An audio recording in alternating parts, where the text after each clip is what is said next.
आपके सामने पूछना चाहता हूँ। फादर लोग हैं, फादर लोग चुप रहे हैं, ठीक है ना? केवल ये सिस्टर लोग से जो धर्म संघी कैथलिक लोग हैं, महिलाएं हैं, जो भी, क्या आप लोगों के लिए, आप लोग कलीसिया में पुरोहित और सिस्टर लोग चाहिए? और जो फादर विश्व स्वामी जी, कोई आवाज ही नहीं है। पुरोहित चाहिए? धर्मवाणी चाहिए? अच्छा, अगर आपको एक पुरोहित चाहिए आपके पन्नी में, मैं आज साफ साफ कह रहा हूँ, अगर आपको एक पुरोहित चाहिए आपके पन्नी में, वो पुरोहित अगर आज चाहिए तो सोचेंगे तो आपको पुरोहित मिलेगा 10-12 साल के बाद, 10-12 साल के बाद। याद रखना, okay? If you want a sister in your parish, you must work today, and only after 5-6 years you will get a sister.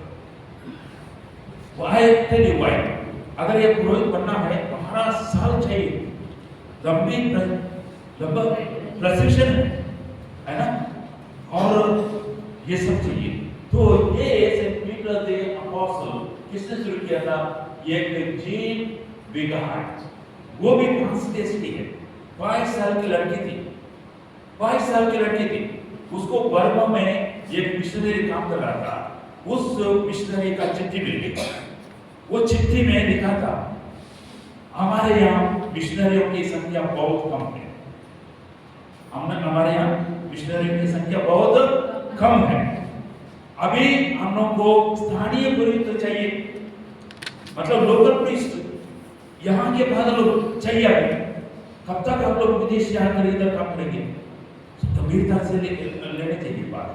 तो स्थानीय पुरोहितों को शिक्षा देने के लिए, उनके लिए रहने के लिए, उनको देख रेख करने के लिए आर्थिक मदद चाहिए, आर्थिक मदद चाहिए, सेमिनरी चाहिए, रहने की जगह चाहिए ना, है ना?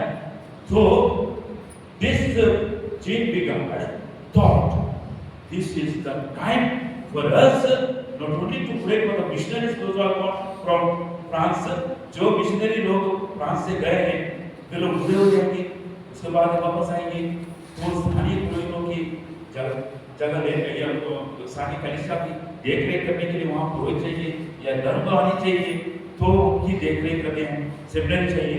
तो उन्होंने क्या कर दिया, देखिए उनका त्याग, उनका जब पिताजी का देहांत हो गया, काफी जमीन थी, उन्होंने बारनाबास से जैसा बेच दिया, अपनी मम्मी के साथ मिलकर, मम्मी का नाम था स्टेफनी, मम्मी के साथ मिलकर क्या कर दिया, वो जमीन बेच दिया।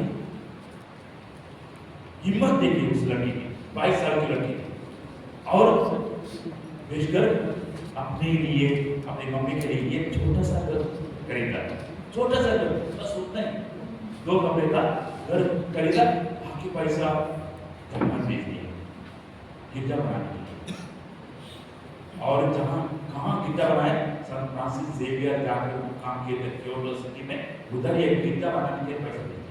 और ये तो उतनी मतलब उसकी क्या कहते हैं, हेल्थ, तबीयत वो उतना अच्छा नहीं था, और ये शायद मतलब शर्मिंदे थी, मेरे जैसे शर्मिंदे थे, किसी के सामने जाकर बात नहीं करते कब, लेकिन इस मिशन, इस चिट्ठी ने उसका जीवन बदल दिया। वे गए, वो गांव में क्या कर, हर एक से भीख मांगने लगे, कुछ पैसा दे, मुझे वहाँ बेचना, वहाँ जरूरत है, इधर जरूरत है, एक सेमिनरी बनना, एक दूसरी बात, इधर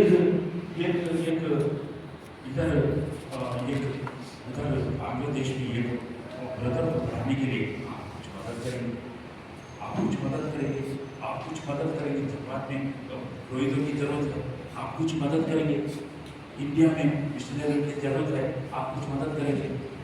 Benefactors. She searched for the benefactors.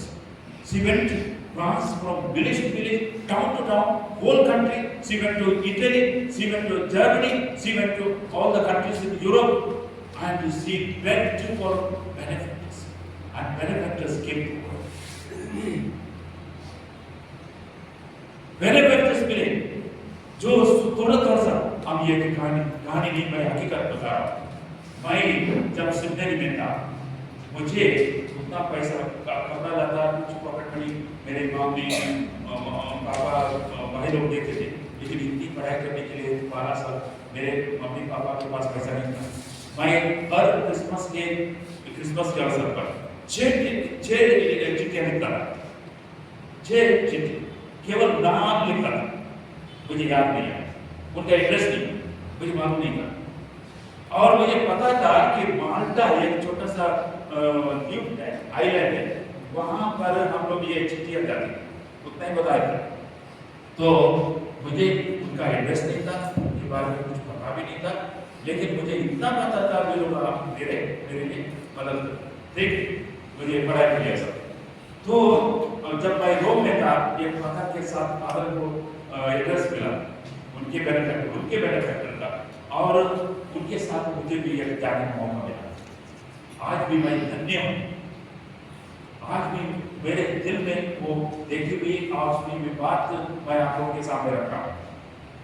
जो फादर के साथ गया था झांसी डायसिस के लिए, उन लोग वहाँ हम लोग रुके थे। वो पति पत्नी थी घर में, पति पुलिस इंस्पेक्टर था, पुलिस इंस्पेक्टर, ठीक है।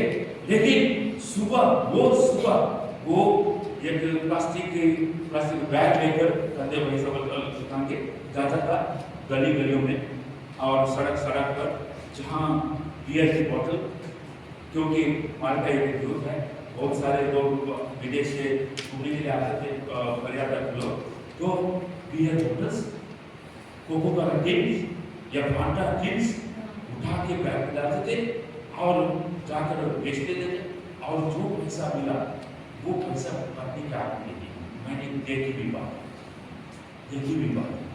अगर मैं उनकी जगह पर रहता, वो टिन और ये बोतल नहीं उठा ना, उठाकर पत्नी क्या करती थी, सुबह अपना काम करके शाम को गिरजाघर में कॉन्वेंट में जाती थी। जो कैंडल है ना, उसका थोड़ा बचा हुआ वैक्स है या मोम है, और बत्ती के मोमबत्ती के नीचे टिन एल्युमिनियम टिन रहता था, और उसको साफ करके बेच देती थी, और जो भी पैसा मिला वो इसी में डाल देती, और कहने लगी ये पैसा जाएगा एक ब्रदर को, ये पुरोहित बन गया। उसके बाद नाता तोड़ देते, दूसरे पुरोहित को, दूसरे सिस्टर को मदद करते। बात समझ में आ रही है कि नहीं?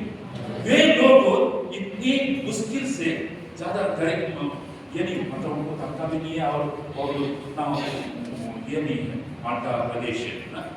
वे लोग कितने लोगों को, कितने पता नहीं कितने ब्रदर लोग उन्होंने अपने थोड़ा सा कमाई का हिस्सा रखकर, अलग रखकर, ये कुटी चावल या कुटी गेहूँ अलग रखकर, शायद या ऐसा रखकर उन लोगों ने पुरोहितों की मदद, स्थानीय पुरोहित, मतलब